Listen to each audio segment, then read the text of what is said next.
How to block people on Snapchat. Welcome back everyone to a new tutorial video of how to guide.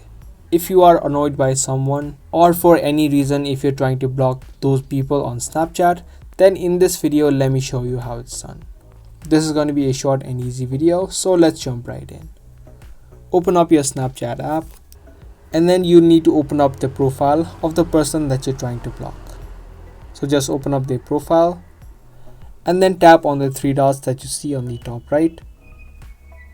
Once you tap on it, you need to head over to manage friendship, and once you do, you can see three options such as block, report or remove friend.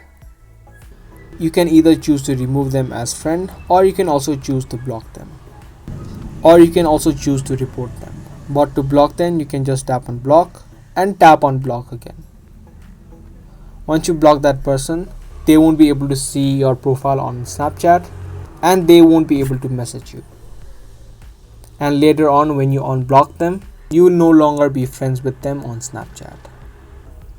So that was the video on how to block people on Snapchat. This was a short and easy video. I hope you guys understood and found this video helpful. If this video did help you out, be sure to let us know by giving this video a thumbs up and also subscribe to our channel.